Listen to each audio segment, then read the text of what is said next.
You're already a speaker, you're already a lawyer, you already communicate every day. But if you want to elevate that skill, if you want to be intentional about how you connect, engage, and equip a jury, then it takes more than just knowing what good communication looks like. It takes practice, it takes skill building, it takes giving yourself the space to grow. And if you're willing to lean into that process, you'll find yourself communicating in a way that doesn't just get heard, it gets results.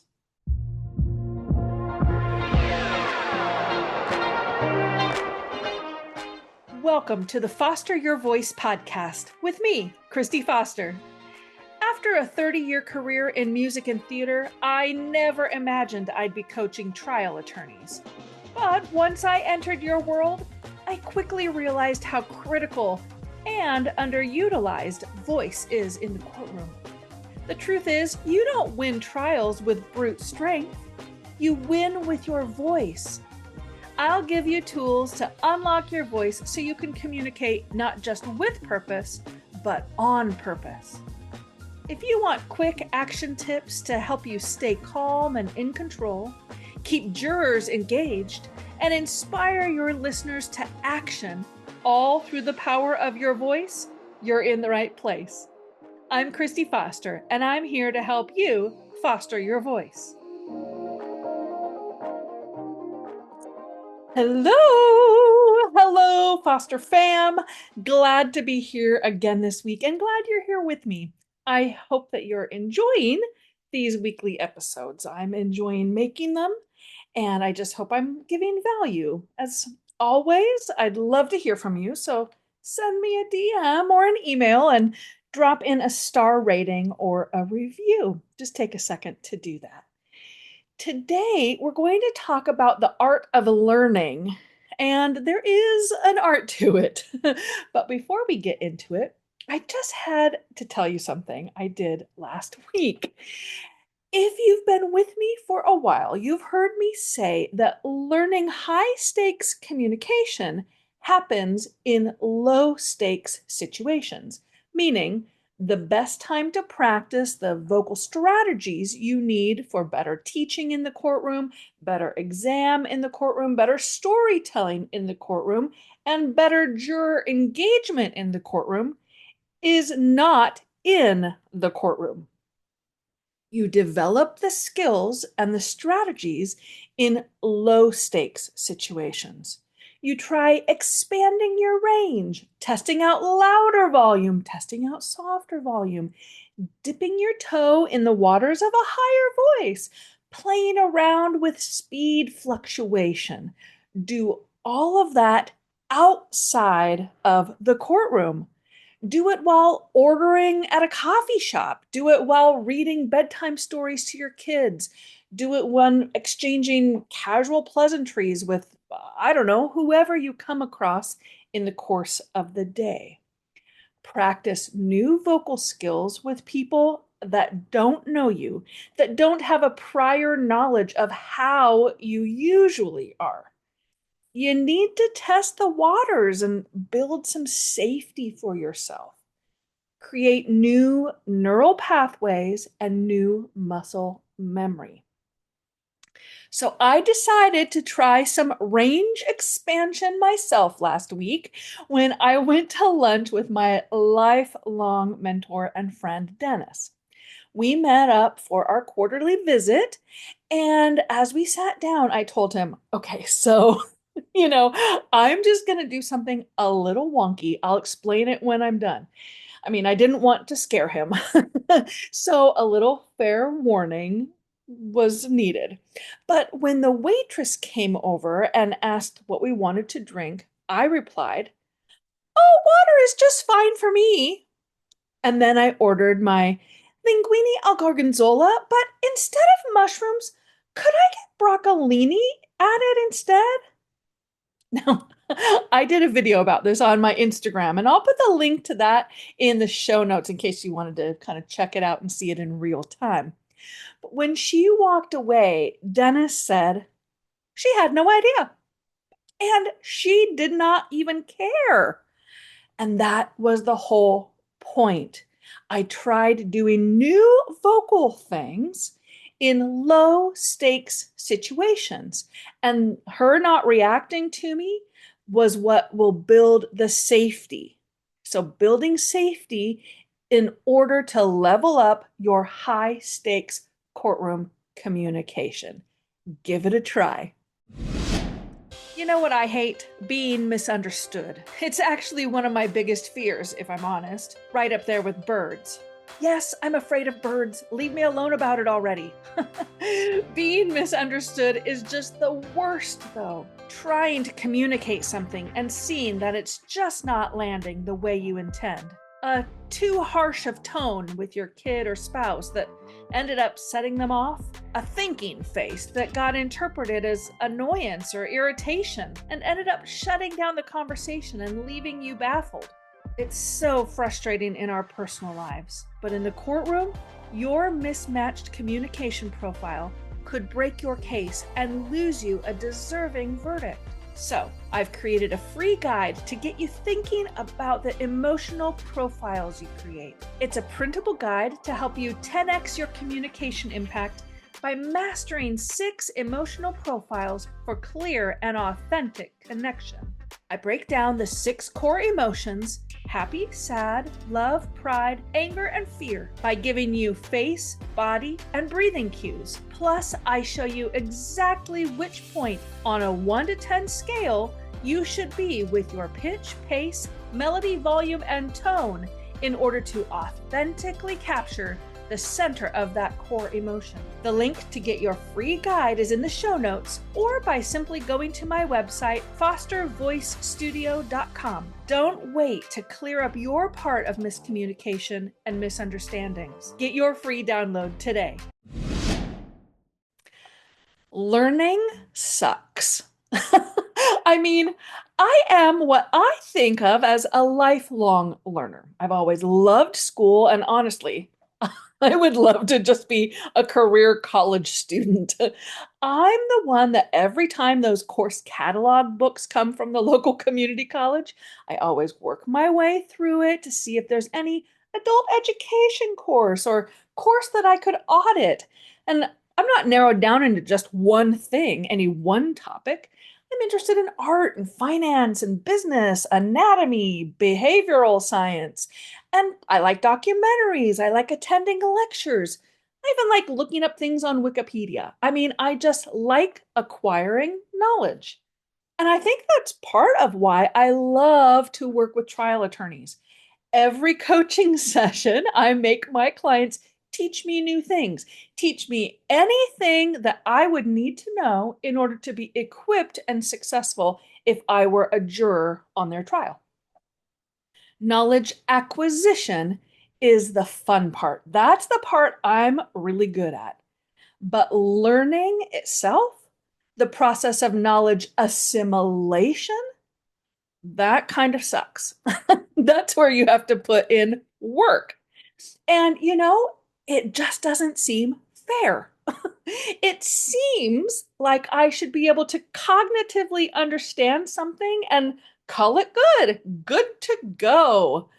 It's truly one of the greatest frustrations of my life that that's just not how it works.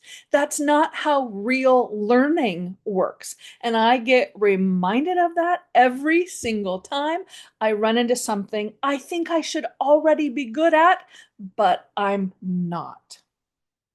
Have you ever had to play those icebreaker group games where you go around and have to share some little known fact about yourself? We all hate those, right?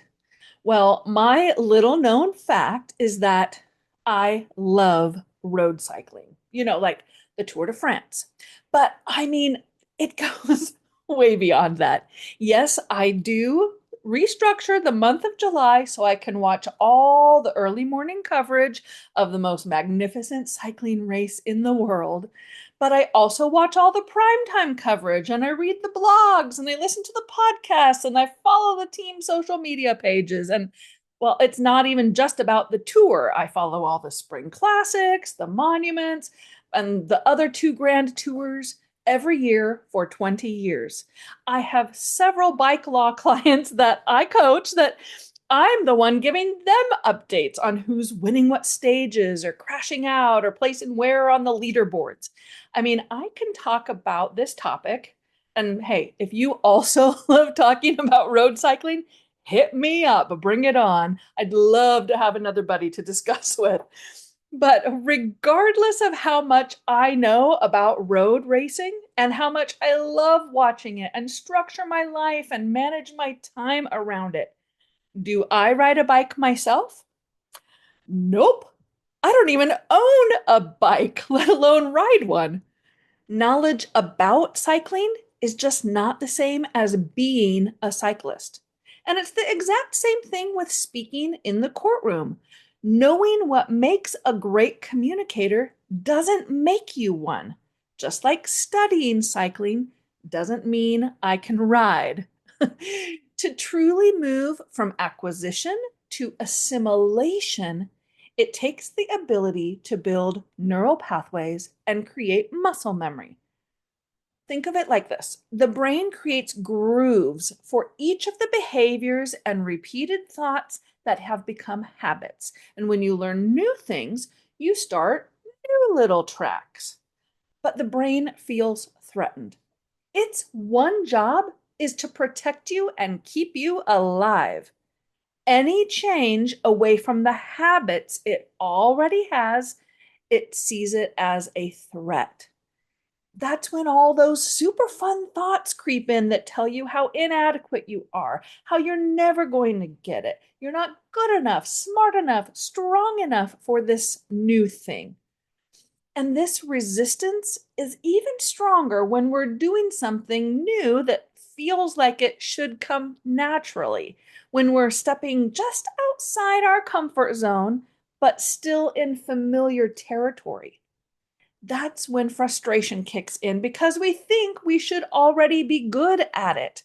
I mean, the brain is really kind of a jerk about it, but it is trying to protect us. So we need to not begrudge it.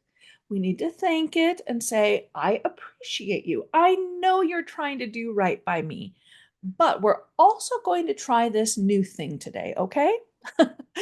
Now, if you are a cycling enthusiast and you put, what is it with me in cycling today? But it's fresh on my mind because we're in the spring classic season. So if you are a cycling enthusiast and you put in long miles on the road with your cycling group every Saturday, but then you're invited to go mountain biking.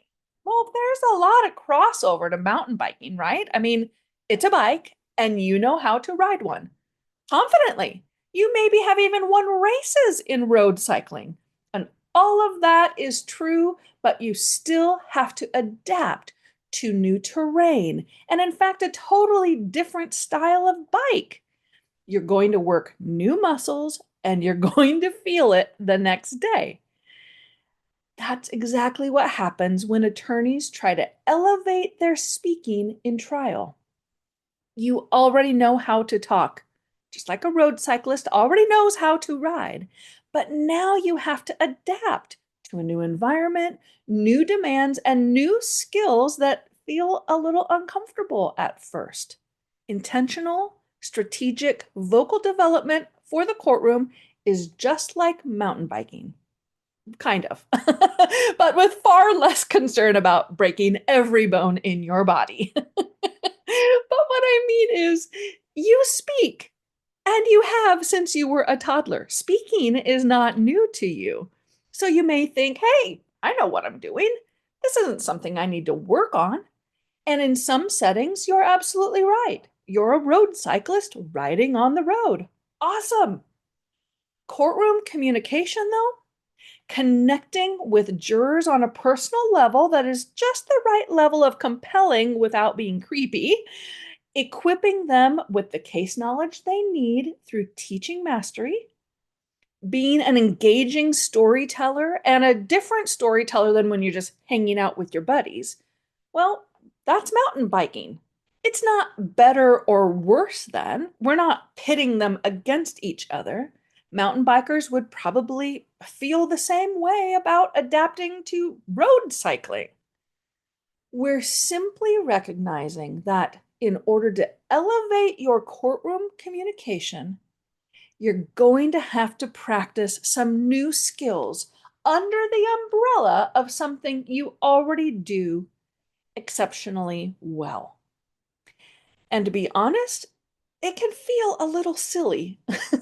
I'm not sure why, but it is hardest to try bold new things, to be a little foolish when I'm by myself, when no one else is around. Why is that the time that I have to muster up the most amount of courage and bravery? I don't know. I guess we are our worst critics. It's hard to extend grace for ourselves and be patient with ourselves in the learning process while we're building those new neural pathways. It's a lot of repetition and imperfection. That's how you develop a skill. And it kind of sucks. I mean, it is fun, or it can be, but it sucks that you're not perfect right away. Acquisition just isn't the same as assimilation. Have patience for the process. Honor your efforts. You're trying something. Practice in low stakes situations.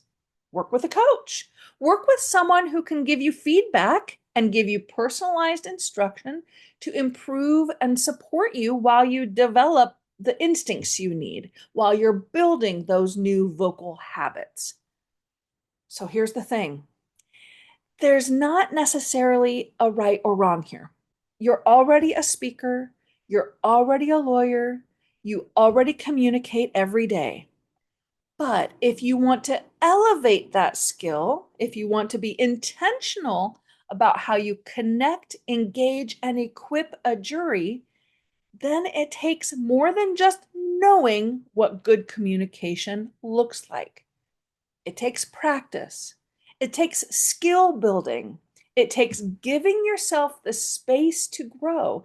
And if you're willing to lean into that process, you'll find yourself communicating in a way that doesn't just get heard, it gets results. Commit to fostering your voice. I'll see you next week. Thanks for pulling up a seat with me today and for being part of the Foster fam. Make sure you're subscribed to the podcast so you don't miss a single episode. And while you're at it, go ahead and leave a review or a comment so I can give you a shout out on a future episode. During the week, you can find me on Instagram at Foster Voice Studio, where I'm dropping little nuggets of vocal technique and leadership wisdom. You can also join my mailing list by visiting fostervoicestudio.com or by clicking the link in the show notes. I'll send a weekly vocal tip every Tuesday directly to your inbox. Until then, keep fostering your voice.